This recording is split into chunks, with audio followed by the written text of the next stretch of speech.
लोग अभी कह रहे होंगे कि हम रसिया से बुलाएंगे, इधर रसिया से आके नाच के चली गई गुरु। रसिया से मॉडल बुलाई गई थी, लोग अभी मतलब बोल रहे होंगे कि हम रसिया से बुला के डांस कराएंगे। हाँ तो दोस्तों, आपने तो देखा ना कि कैसे भोजपुरी के superstar trending star Khesari Lal Yadav के बारे में टिप्पणी करते हुए एक वीडियो पोस्ट किए हैं रितेश पांडे। जी हाँ दोस्तों, इन दोनों के बीच एक नया विवाद शुरू हो चुका है भोजपुरी में। हालांकि ये आम बात है, डे बाय डे एक नया विवाद होते रहता है, बट बहुत दिनों के बाद रितेश पांडे जी ने भी एक जंग छेड़ दिया। जी हाँ दोस्तों, इन्होंने वीडियो में साफ साफ बोल दिए जो आप लोगों ने सुना है। कैसे इस तरीके से भी कोई छेड़ता है या? अरे आप ही बताओ। और हाँ, सबूत दे रहे हैं कि मैं रसियन लाया हूं। उस लड़की का पासपोर्ट है जो रसिया से आई थी। मैं रसियन को लेकर न चाह दिया, कोई लाने का बात कर रहा है। एक कहने की क्या जरूरत थी? हम पूछ रहे हैं, एक कहने की क्या जरूरत थी? अच्छी बात है, आप लेकर नचा लिया तो कोई ला रहा है तो एक गलत बात है क्या?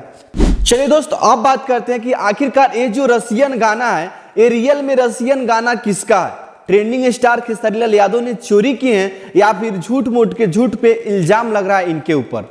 हालांकि बहुत सारे वीडियो बनाए गए हैं जिसमें बोलता है लोग कि ट्रेंडिंग स्टार खेसारी लाल यादव ने रितेश पांडे का गाना चोरी किया और नया गाना बहुत जल्द रिलीज करने के कारण इल्जाम लगा रहा है लोग। तो दोस्तों, मैंने इस बारे में अच्छे तरीके से मतलब परीक्षण किया कि यह सच में ट्रेंडिंग स्टार खेसारी लाल यादव ने गाना को चोरी किया है, तो मुझे कहीं से भी कुछ भी मैच करते हुए नजर नहीं आ रहा है।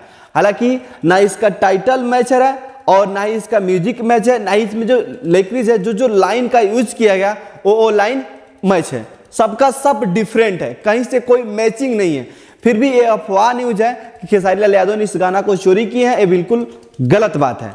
उनका गाना अलग है और इनका गाना अलग है, दोनों में कोई सेम नहीं है। तो दोस्तों, आप बात करते हैं कि आखिरकार ये झूठ मूठ का इल्जाम क्यों लगाया जाता है? आखिरकार भोजपुरी में आन दिन में विवाद क्यों होते रहता है? देखिए दोस्तों, इससे होता क्या है कि ये जो गाना है ना, इसका हाइप बनता है कि हाँ ये गाना अच्छा होगा। बहुत सारे लोग पहले से जान लिए कि हाँ खेसारी लाल यादव का भी कुछ गाना आने वाला है और रितेश पांडे का भी कोई गाना आने वाला है। इससे इस गाना का हाइप बन गया ताकि ये ज्यादा वायरल हो सकता है, इसीलिए इस पहले हाइप बनाया जाता है। हालांकि दोनों गाने में से किसी का भी गाना टाइम पे नहीं आया।